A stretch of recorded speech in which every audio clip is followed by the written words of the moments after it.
कल की पुराण और गरुड़ पुराण में ऐसी बातें लिखी गई हैं जो आपके रोंगटे खड़े कर सकती हैं। कलयुग के अंत की दृष्टि केवल कल्पना करने से ही मनुष्य का मन भय और आश्चर्य से भर सकता है। यह युग इतना भयावह होगा कि यह आपके दिल को झकझोर कर रख देगा। लेकिन यह कोई काल्पनिक कहानी नहीं बल्कि हकीकत है। इन पवित्र ग्रंथों में लिखी गई बातें हमें आने वाले समय की भयंकर सच्चाई से अवगत कराती हैं। आज हम इन्हीं के बारे में विस्तार से जानेंगे और आपको बताएंगे। हमारा निवेदन है कि इस जानकारी को अंत तक पढ़ें और हमारे साथ बने रहें।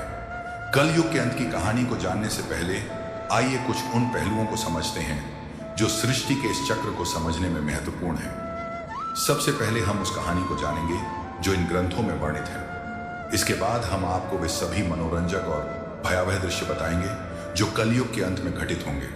तो हमारे साथ बने रहें, क्योंकि यह यात्रा न केवल ज्ञानवर्धक होगी बल्कि आपको गहराई से सोचने पर भी मजबूर करेगी। हिंदू शास्त्रों में कलयुग की आयु 4,32,000 वर्ष मानी गई है। यह विवरण भागवत पुराण, विष्णु पुराण, लिंग पुराण और गरुड़ पुराण में मिलता है। कलयुग की शुरुआत महाभारत युद्ध के बाद द्वापर युग के अंत में मानी जाती है। वर्तमान में लगभग 5,000 वर्ष बीत चुके हैं और अभी भी लगभग 4,27,000 वर्ष शेष हैं। इन ग्रंथों में कलयुग के लक्षण, मानव व्यवहार और इसके अंत के संकेतों का वर्णन किया गया है जो हमें इस युग की चुनौतियों के प्रति सचेत करते हैं।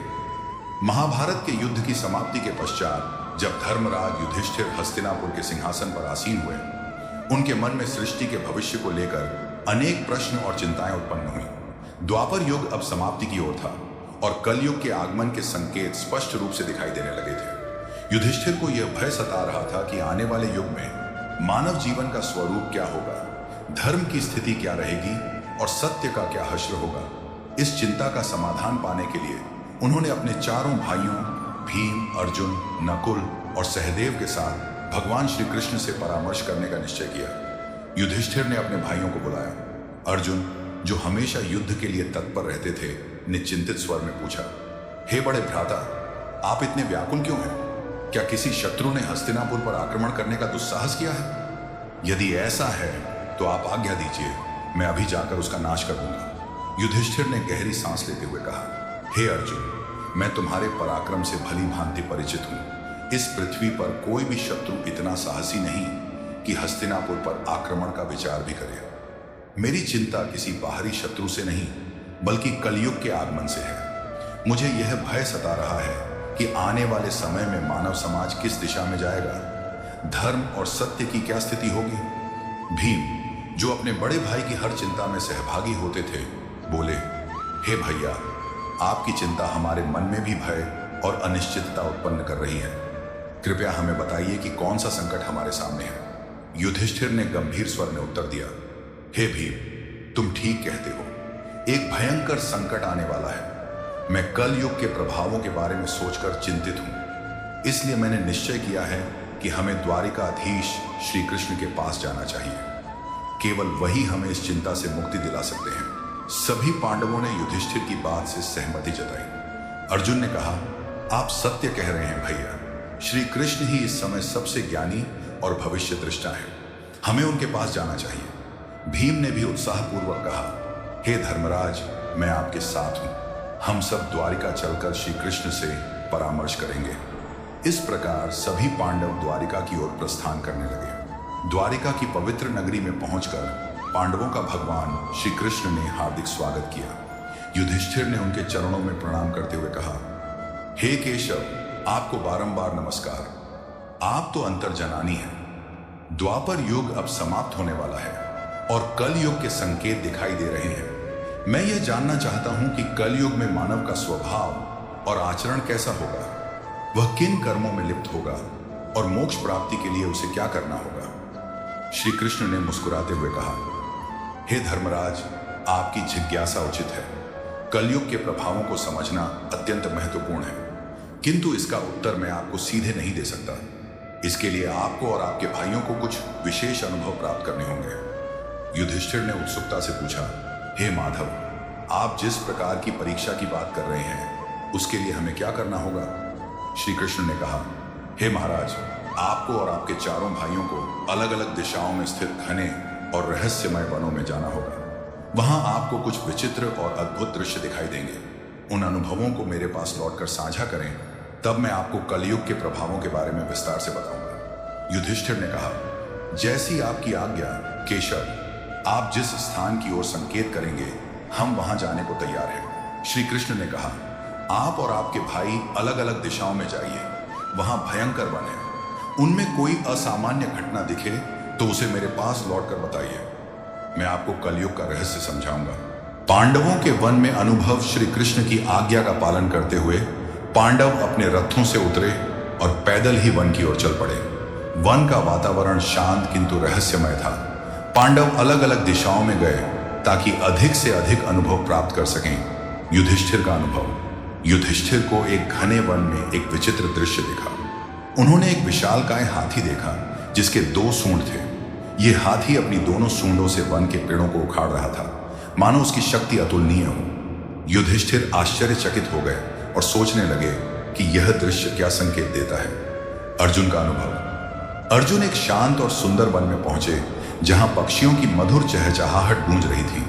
वहां उन्होंने एक विशाल पक्षी देखा जिसके पंखों पर वेदों की रचाएं लिखी थीं, किंतु यह पक्षी मृत जीवों का मांस खा रहा था। अर्जुन ने सोचा, यह कैसा विरोधाभास है। एक ओर वेदों का ज्ञान, दूसरी ओर मांसाहार। भीम का अनुभव। भीम एक हरे भरे चारागाह में पहुंचे जहां गायों का झुंड चल रहा था। वहां उन्होंने देखा कि एक गाय ने बछड़े को जन्म दिया और उसे इतनी जोर से चाटने लगी कि बछड़ा लहूलुहान हो गया। भीम ने सोचा, यह कैसी ममता है जो अपने ही बच्चे को घायल कर रही है। सहदेव का अनुभव। सहदेव एक शांत जलाशय के पास पहुंचे जहां 7 कुएं थे। 6 कुओं में पानी भरा था, किंतु सबसे गहरा बीच वाला कुआं पूरी तरह सूखा था। सहदेव ने इस दृश्य को देखकर सोचा कि यह क्या संकेत देता है। नकुल का अनुभव। नकुल एक पर्वतीय क्षेत्र में पहुंचे जहां ऊंचे ऊंचे पर्वतों पर हरे भरे वृक्ष थे। उन्होंने देखा कि एक विशाल शिला पहाड़ से लुढ़क रही थी जो अपने रास्ते में बड़े बड़े वृक्षों को उखाड़ रही थी, किंतु एक छोटे से पौधे के पास पहुंचते ही वह शिला रुक गई। नकुल इस दृश्य से स्तब्ध रह गए। श्री कृष्ण द्वारा अनुभवों का अर्थ शाम होते ही पांडव वन से लौटे और श्री कृष्ण के पास अपने अनुभव साझा करने पहुंचे। युधिष्ठिर का अनुभव। युधिष्ठिर ने कहा, हे प्रभु, मैंने 1-2 सूंडों वाला हाथी देखा। श्री कृष्ण ने मुस्कुराते हुए कहा, हे धर्मराज, यह दृश्य दर्शाता है कि कलयुग में शासक दोनों ओर से शोषण करेंगे। वे प्रजा से सेवा और भक्ति मांगेंगे, किंतु अपने स्वार्थ के लिए उनका दोहन करेंगे। दिखावे में वे धर्मी होंगे, किंतु अंदर से स्वार्थी। अर्जुन का अनुभव। अर्जुन ने बताया, प्रभु, मैंने एक पक्षी देखा जिसके पंखों पर वेदों की रचाएं थीं, किंतु वह मांस खा रहा था। श्री कृष्ण ने कहा, हे अर्जुन, कलयुग में विद्वान और पंडित कहलाने वाले लोग ज्ञान तो रखेंगे, किंतु उनका हृदय पवित्र नहीं होगा। वे धर्म और वेदों का उपयोग केवल धन कमाने के लिए करेंगे। भीम का अनुभव। भीम ने कहा, प्रभु, मैंने एक गाय को अपने बछड़े को इतना चाटते देखा कि वह घायल हो गया। श्री कृष्ण ने उत्तर दिया, हे भीम, कलयुग में माता पिता का अत्यधिक स्नेह बच्चों को आत्मनिर्भर बनने से रोकेगा। उनकी ममता बच्चों के लिए बाधा बन जाएगी। सहदेव का अनुभव। सहदेव ने बताया, प्रभु, मैंने 7 कुओं में से बीच का सबसे गहरा कुआं सूखा देखा। श्री कृष्ण ने कहा, हे सहदेव, कलयुग में लोग दिखावे में धनवान होंगे, किंतु अपने पड़ोसियों की भूख प्यास की परवाह नहीं करेंगे।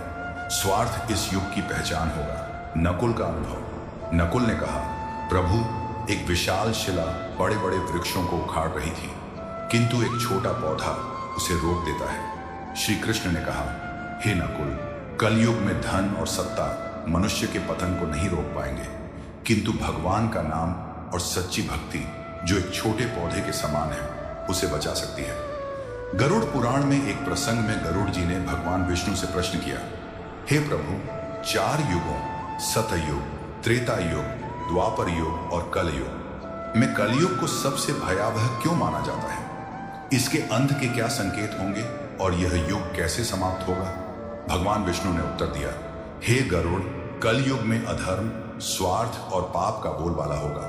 इसके अंत के समय कुछ विशेष संकेत प्रकट होंगे जो सृष्टि के विनाश की ओर इशारा करेंगे।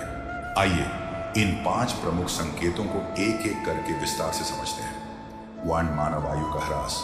कल युग के अंत में मानव जीवन की आयु अत्यंत कम होकर मात्र 20 वर्ष रह जाएगी। लोग 12 वर्ष की आयु में ही वृद्धावस्था के लक्षण दिखाने लगेंगे।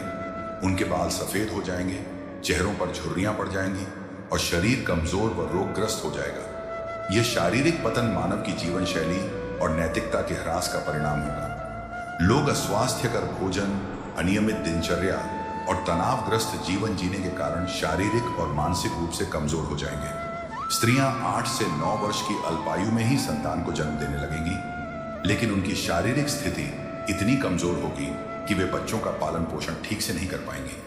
बच्चे कुपोषण और कमजोरी के शिकार होंगे, जिससे समाज में अस्वस्थ और कमजोर पीढ़ियां उत्पन्न होंगी। इस कारण पारिवारिक और सामाजिक संरचना पूरी तरह चरमरा जाएगी। लोग अपनी भौतिक आवश्यकताओं की पूर्ति में इतने व्यस्त रहेंगे कि परिवार और रिश्तों के प्रति उदासीन हो जाएंगे। यह संकेत कलयुग के उस दौर को दर्शाता है जहां मानव की शारीरिक और मानसिक शक्ति का पूर्ण ह्रास हो जाएगा। समाज में अव्यवस्था, अशांति और अराजकता का बोलबाला होगा। लोग एक दूसरे के प्रति प्रेम और विश्वास खो देंगे और स्वार्थ ही जीवन का आधार बन जाएगा। यह स्थिति हमें चेतावनी देती है कि शारीरिक और मानसिक स्वास्थ्य को बनाए रखने के लिए संतुलित जीवन शैली और नैतिकता का पालन आवश्यक है। तो पतिव्रता स्त्रियों का लोभ। कलयुग के अंत में नैतिकता और धर्म का इतना ह्रास हो जाएगा कि पतिव्रता स्त्रियां लगभग लुप्त हो जाएंगी। एक स्त्री कई पुरुषों के साथ संबंध स्थापित करेगी, जो सामाजिक और नैतिक पतन का स्पष्ट संकेत होगा। लोग धार्मिक कार्यों जैसे पूजा पाठ, श्राद्ध, अंतिम संस्कार और विवाह जैसे संस्कारों को पूरी तरह त्याग देंगे। जल की कमी के कारण लोग स्नान करना बंद कर देंगे, जिससे शारीरिक और आध्यात्मिक शुद्धता नष्ट हो जाएगी। भोजन में मांसाहार का प्रभुत्व होगा और सात्विक भोजन जैसे फल, सब्जियां और अनाज दुर्लभ हो जाएंगे। लोग चमकीले, तंग और भड़कीले वस्त्र पहनेंगे, जो उनकी भौतिकता और आध्यात्मिकता से दूरी को दर्शाएंगे। समाज में स्वार्थ, लालच और छल कपट का बोलबाला होगा। रिश्तों में विश्वास की कमी हो जाएगी और लोग केवल अपनी सुख सुविधाओं के लिए जिएंगे। यह संकेत समाज में नैतिकता के पतन और रिश्तों के टूटने की स्थिति को दर्शाता है। लोग धर्म और कर्तव्यों से विमुख होकर केवल सांसारिक सुखों की तलाश में रहेंगे। यह स्थिति सामाजिक अविश्वास, अशांति और अनैतिकता को बढ़ावा देगी। गरुड़ पुराण हमें सिखाता है कि धर्म और नैतिकता का पालन ही समाज को स्थिर और सौहार्दपूर्ण बनाए रख सकता है। 3. वृक्षों का फलहीन होना। कलयुग के अंत में प्रकृति का भीषण विनाश होगा। वृक्ष फल और फूल देना बंद कर देंगे और केवल शमी वृक्ष ही जीवित रहेंगे। लोग शाकाहार को पूरी तरह त्याग देंगे और मांसाहार पर निर्भर हो जाएंगे। भोजन तामसिक और रोगकारी होगा, जिससे लोग कम उम्र में ही बीमारियों का शिकार हो जाएंगे। गायों की पूजा बंद हो जाएगी और उन्हें केवल दूध और मांस के लिए पाला जाएगा। यह संकेत प्रकृति के प्रति मानव की लापरवाही और अंधाधुंध दोहन का परिणाम है। वनों की कटाई, पर्यावरण प्रदूषण और प्राकृतिक संसाधनों के दुरुपयोग के कारण प्रकृति का संतुलन बिगड़ जाएगा। वृक्षों का फलहीन होना और प्राकृतिक संसाधनों का ह्रास पर्यावरणीय असंतुलन को और गहरा कर देगा। समाज में भोजन की कमी के कारण लोग भूख और कुपोषण से ग्रस्त होंगे। यह स्थिति हमें पर्यावरण संरक्षण और प्रकृति के प्रति सम्मान की महत्ता सिखाती है। 4. अल्पवृष्टि। कलयुग के अंत में वर्षा अत्यंत कम हो जाएगी। खेतों में अनाज का उत्पादन बंद हो जाएगा और जो थोड़ा बहुत अनाज होगा वह छोटा, रसहीन और पौष्टिकता से रहित होगा। फलों में रस का अभाव हो जाएगा, जिससे लोग भूख और प्यास से तड़पने लगेंगे। केवल बकरियों का दूध ही उपलब्ध होगा, जो प्राकृतिक संसाधनों की कमी को दर्शाता है। यह स्थिति सामाजिक और आर्थिक संकट को और गहरा कर देगी। लोग जीवन की मूलभूत आवश्यकताओं जैसे भोजन और जल के लिए संघर्ष करेंगे। खेती और कृषि कार्य पूरी तरह ठप हो जाएंगे, जिससे समाज में भुखमरी, अशांति और हिंसा बढ़ेगी। यह संकेत पर्यावरणीय विनाश और मानव की लापरवाही का परिणाम है, जो हमें प्रकृति के संरक्षण और संतुलित जीवन की आवश्यकता की याद दिलाता है। कलयुग के अंत का सबसे भयावह संकेत होगा 7 सूर्यों का उदय। भगवान विष्णु सूर्य की किरणों में विराजमान होकर पृथ्वी का सारा जल सोख लेंगे। 7 सूर्यों की तीव्र गर्मी से संपूर्ण सृष्टि जलकर राख हो जाएगी। इसके बाद भगवान विष्णु रुद्र रूप में मेघ उत्पन्न करेंगे, जो 100 वर्षों तक निरंतर भयंकर वर्षा करेंगे। यह वर्षा सृष्टि को जलमग्न कर देगी और संपूर्ण संसार का अंत हो जाएगा। यह प्रलय सृष्टि के चक्र का एक हिस्सा है, जो संहार के बाद नई शुरुआत की ओर ले जाता है। जब पाप और अधर्म अपनी चरम सीमा पर पहुंच जाएंगे, तब सृष्टि का अंत अनिवार्य हो जाएगा। यह संकेत हमें सिखाता है कि सृष्टि का प्रत्येक चक्र एक नई शुरुआत का मार्ग प्रशस्त करता है, और धर्म का पालन ही हमें इस चक्र में सकारात्मक योगदान देने के लिए प्रेरित करता है। भगवान विष्णु ने गरुड़ जी से कहा, यह विनाश केवल अंत नहीं, बल्कि एक नई सृष्टि की शुरुआत है। जब यह सृष्टि नष्ट हो जाएगी, तब परमात्मा अपनी इच्छा से एक नई, शुद्ध और पवित्र सृष्टि की रचना करेंगे। इस नई सृष्टि में धर्म, सत्य और आध्यात्मिकता का पुनरुत्थान होगा। केवल वे जीव इस नई सृष्टि में स्थान पाएंगे जिन्होंने धर्म और सत्य का पालन किया होगा। यह संदेश हमें प्रेरित करता है कि कठिन परिस्थितियों में भी सच्चाई और धर्म का मार्ग अपनाकर हम अपने जीवन को सार्थक बना सकते हैं। ऐसी ही और सत्य घटनाओं और दिव्य ज्ञान से भरपूर वीडियो के लिए हमारे चैनल कर्म कृष्ण को सब्सक्राइब करें। बेल आइकन दबाना न भूलें, जिससे हर नया वीडियो सबसे पहले आप तक पहुंचे। अच्छा लगे तो शेयर करें। धन्यवाद।